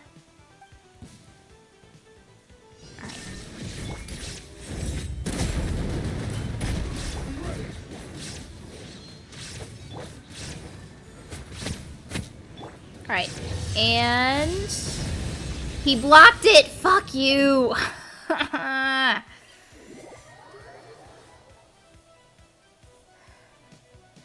57 crit rate is good if Bryden is using catch. Well, she's using engulfing, so... not exactly.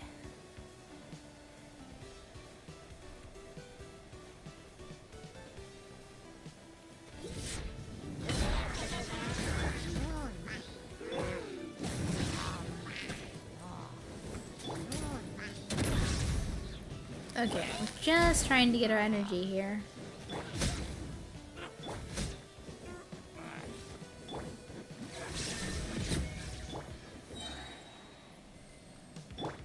Okay, now Raiden is the only one without energy. Obnoxious.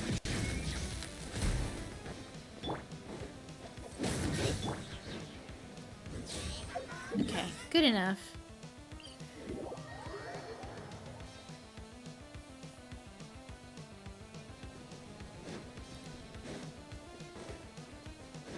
Yeah, I don't disagree that, like, she could use more crit rate.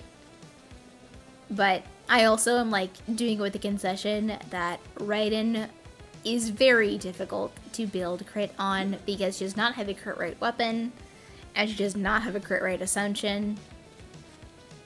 So it's rough.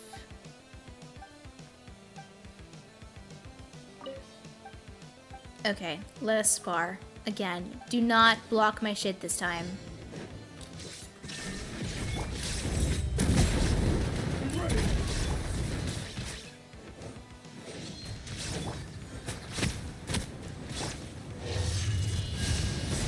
Ooh, 182k with the full setup. Ooh. Beefy. Oh, that was a beefy hit there. Oh my gosh. Okay. This is a pretty damn good ride, and when she crits. When she crits. When she crits.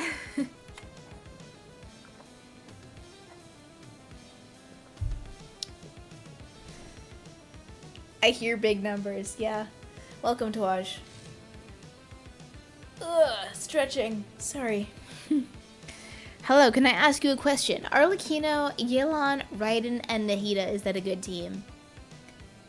I mean, those are all good characters. I'm guessing, like, Arlecchino is the main DPS in that team. Yeah, it's not really... I mean, like, I'm sure that team will, like, defeat bosses and the overworld and stuff like that, but it's not really, like, an Abyss team. Arlecchino being the main DPS in there, you know, it's conflicting. Like, you have some Burgeon going on, you have some Overload going on, you have some Vape going on. It's kind of all over the place with reactions. You're better off, you know, either going like a full Overload team if you want to use a support Raiden for Arlecchino, or, you know, if you want to go full Burgeon team with Yelan and Nahida, then you put like a Pyro support in there, like a Toma or someone, or just go straight Vape team with Arlecchino, Yelan, and then a Hydro and somebody else there. It's a lot of different teams all together. Yeah. An Animo character somewhere in there would be really great. Yeah. Yeah, Raiden and Nahida only really worked together if you're building your Raiden for EM, which I'm assuming you're not doing in this team. So, yeah. Like, those are all good characters individually, but they don't make the most cohesive team altogether. Okay. Well, I have determined, for Jules' account here, that, damage is not the problem. We have really good damage on both of our main teams here. I'm not the best with... What is it?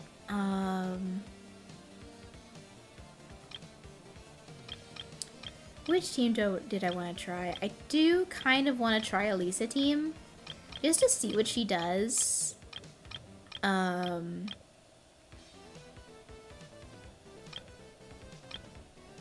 Yeah, let's try this one.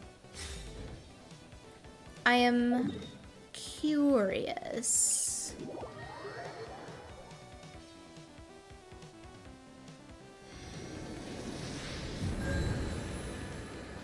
Let's see. Xingqiu's gonna want his burst. So will Nahida, probably.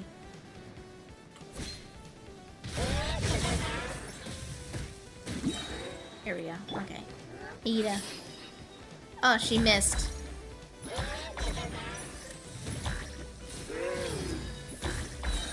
Okay. I'm curious what the Lisa team does for Hyper Bloom. If this Lisa hits hard, I'm gonna unbench my C1 Nilu. Okay, a lot riding on this Lisa here.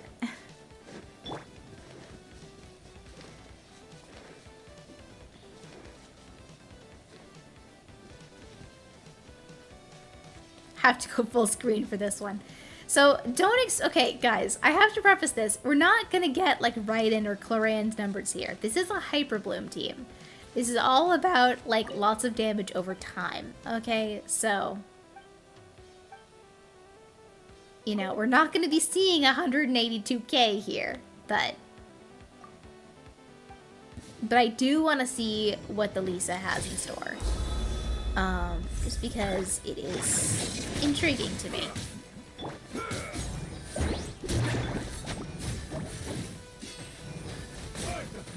Oh my god, wait! Wait! Wait, this is as fast as Raiden was! It was? Yeah! What the hell? Okay, we ran out of Xingqiu, but like... Yo, what?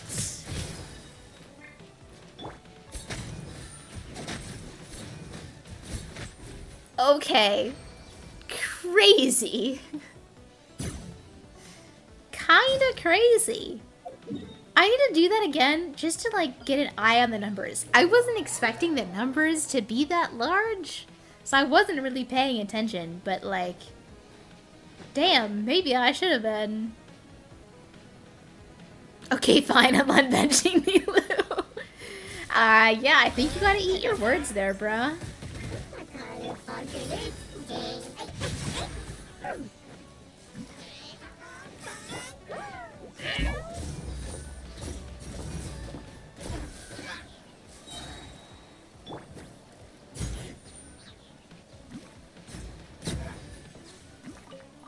Okay, we accidentally killed all of our test subjects here. Anybody else around here that I can beat up really quickly to get my energy back? Oh yeah, there's a victim.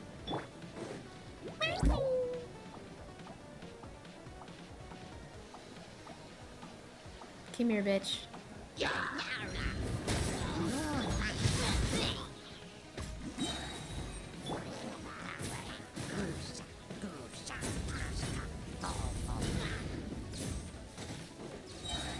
Okay, energy back. Bro! Final good Lisa. The only thing this team doesn't have going for it is no healer. And Kirara is built for shielding. However. Also, 47k HP, like damn. Kirara is built for shielding. However, with a fragile character like Lisa, sometimes that is not good enough.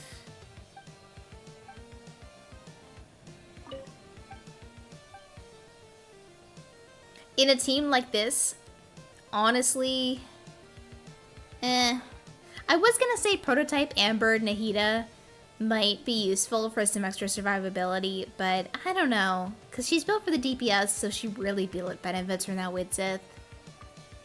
So, not sure about that one. What's one more? Take this.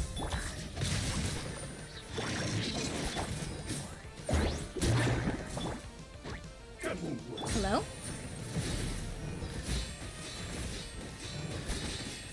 Okay, I'm trying to see what the hyperbloom numbers are, and I can't really see.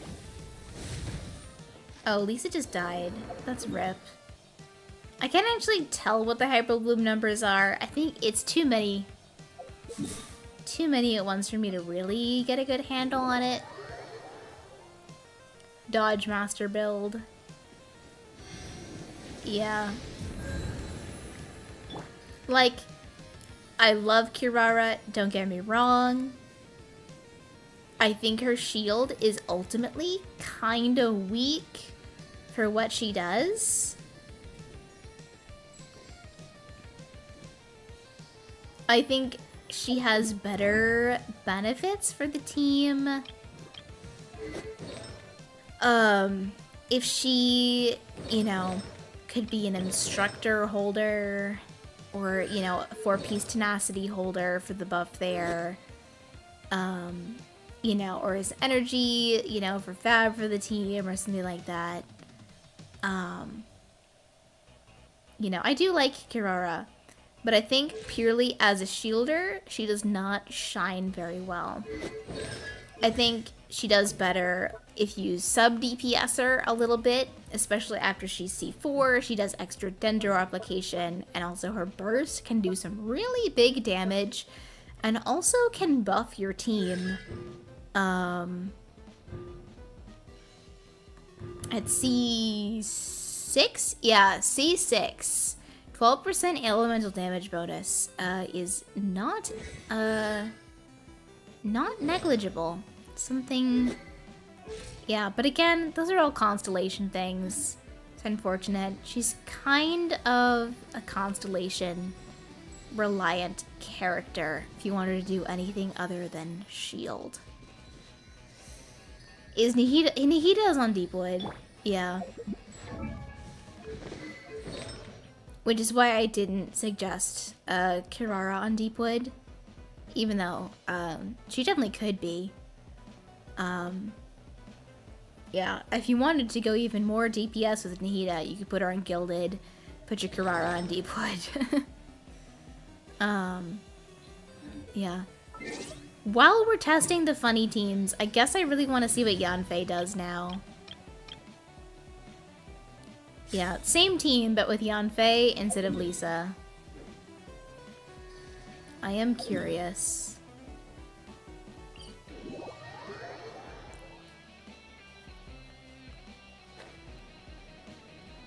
Alright, let's get some people to beat up here.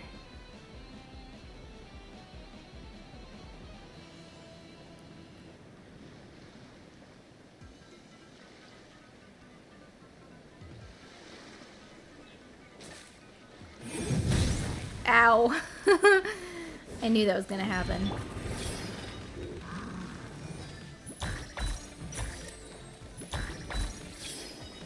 I missed him twice with my skill.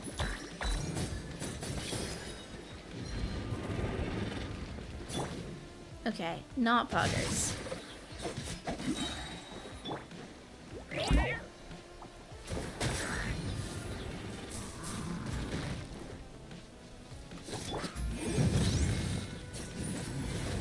I don't really know if it's important for Yanfei to have her burst because she's just gonna be on field, so yeah, I won't worry about it.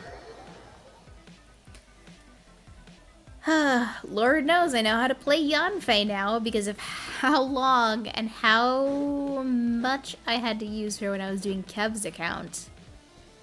I honestly grew to resent her because she was just so low damage and it was so rough to have to use her all the time. But it was okay. Alright. Yeah. Nahida. First.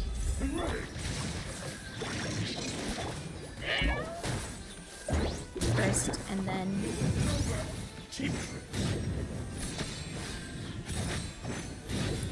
Yeah, she's not doing as much as Lisa. I am definitely seeing some nice numbers here. Don't get me wrong. But... Okay, and we ran out of everything. But not as crazy as Lisa's Hyper Bloom damage. Which, I mean, it's Virgin versus Hyper Bloom. So, you know. You're probably not going to expect to see way more. But that's alright.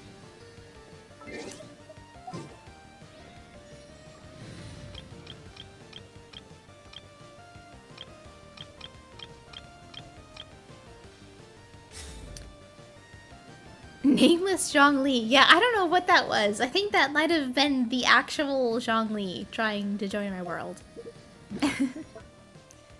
Yeah, Toma would be better there. Toma is just better for Virgin in general. But, you know, Yanfei is a character that Jules likes. So that is, you know, a way that she can use her. You know. Oh, kind of a really small weapon roster here. Yeah, we saw the Harp on Fischl, Engulfing, of course, Skyward. We also have a Lost Prayer here. Which... kind of crazy. Honestly, who would I put the Lost Prayer on? Like, I mean, Widsith is so good, I wouldn't... I honestly don't know. And with the Lost Prayer, you could make an actual DPS Yanfei whip build. That should be something. It could be something interesting. Or an actual DPS Lisa build. Like, yeah. Yeah. Other than that, like, I do like that you've kept so many options for fab weapons. You know, you've kept them mostly unrefined, so you have extra copies if you need them. You have some of the best battle pass weapons. You have both of the swords. You have deathmatch. If you're to get another battle pass weapon anytime soon, I'd say get a serpent spine, because it's really one of the best, one of the good ones you don't have yet. I don't know who you'd use it on, but it's just kind of nice to have because it's like one of the best claymores in the game. You do have a stringless here that nobody is using, which I wonder, because your official build is really nice. I do wonder if there's a way you could build around the crit that Skyward offers to use Stringless on Fischl, because she really likes having that much EM in an aggravate team. But again, the crit that Skyward provides is pretty invaluable as well, so it can be tough.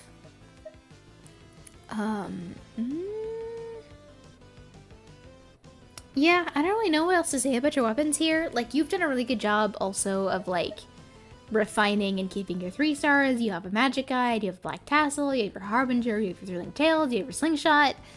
You have another magic guide here, another, you know, 2 white tassels here, like, all good things, so.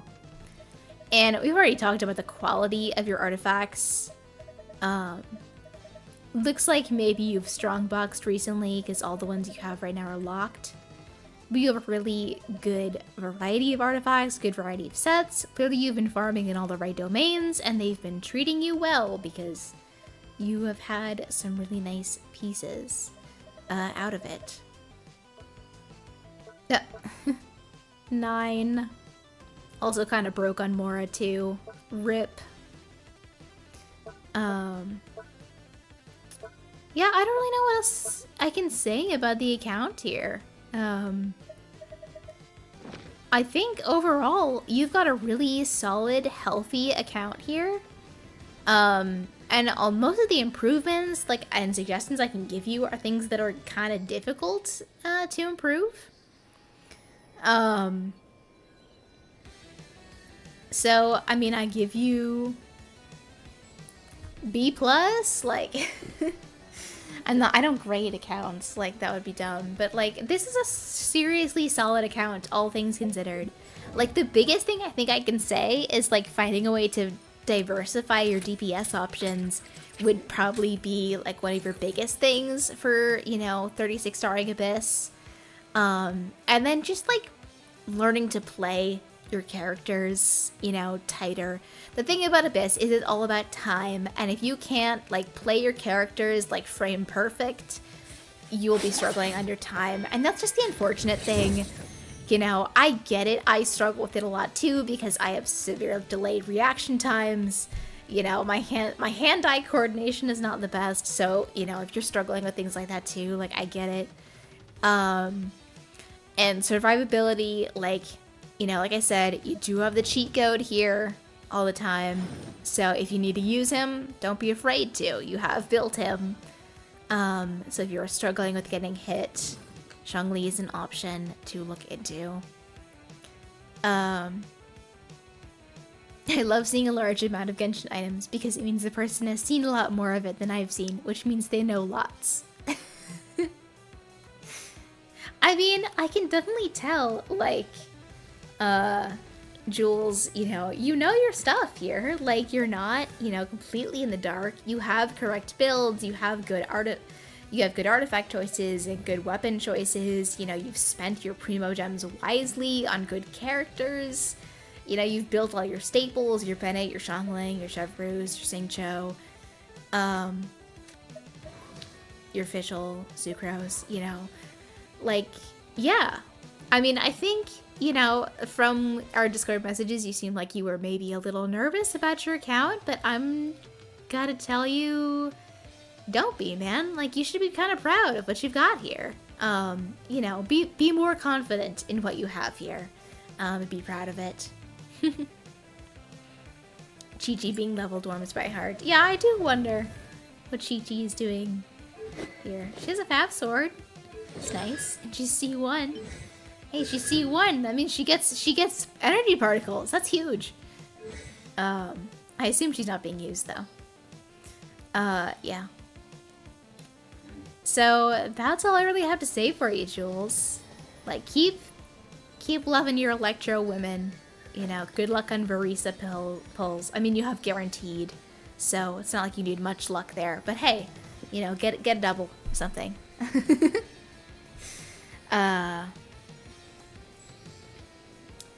So yeah, I think that's gonna just about do it for today. Unless Jules is in chat and wants to point out anything else specific, I think we're gonna be just about done. I know it's kind of a shorter stream, all things considered, but I didn't really have anything else planned beyond this. And also, my voice is starting to get really tired. Like, I honestly thought about doing more stuff on stream after this, just like hanging out with you guys for a bit. But my throat is really sore right now. And so I think I need to go rest for a bit. So I'm sorry. But I will say, I know it has been a while since there's been any videos, and I know that's rough. So I cannot give you an exact time frame for when the next video will be, and I'm sorry about that. Because the next video I'm planning to make is a big editing undertaking. So it's, and I haven't started editing it yet. So it's going to take a while probably, and maybe I'll get something smaller out before then, who knows. But yeah, so that's all I can say to that, honestly. Just stay tuned if you haven't already. Join the Discord. You know, if there are updates to be given, they will be given there. And yeah, and I want to apologize because I said in the latest video that account reviews and stuff, you know, would be open soon, and it is no longer soon, and they are still not open, so I apologize for, you know, misleading you guys with that. I do want to open them up again, but like I said, I just have not had the time. You know, it's just been a lot of things going on in life right now, and they're fun things, they're exciting things, you know, like, but it's spending time on those fun, exciting things that are not fun, exciting YouTube videos for you guys. So I have to balance those things and pick and choose my battles as it is. So, yeah. I'm going to exit out of the account here so Jules can have their account back and I can speak to you guys closer. But yeah, so as soon as I can, I will get back to editing some things. Coming up in the summer for May and June, I'm going to be out of the country for 2 months. So I am hoping at the very least to have some content planned out, or at least like planned ahead of time before then, because obviously I'll be out of the country. I won't have any streaming or recording or, you know, editing set up at all. So it'll be another content lull there. So I want to make sure I get some stuff done before then. Just so, yeah, so it's not an even longer break in between content. So at the very least, you can expect content in, you know, April, May. You can expect content in April, May. I cannot say the same about June. But April, May. I cannot say the same about the rest of this month. I may spend the rest of this month prepping content for April, May. Who knows? I also can't say there will be too many streams in the near future. I don't think I have a whole lot of things to stream right now. There's not a whole lot going on in Genshin. No new Archon quests or anything yet, or characters that I'm pulling for in the near future. So, unfortunate, but yeah. Maybe we'll do something again like this, where it's another live account review. April may have content. Yeah, there you go. But maybe we'll do something like that. It's a possibility. So I leave it open. Again, join the Discord. Let me know what you think. Let me know if you think this was a successful stream. Or what you thought of it. Anyways, guys, I'm gonna head off. My throat is really hurting right now. So, have a good night or day or whatever, everyone. I'll see you around. Bye-bye.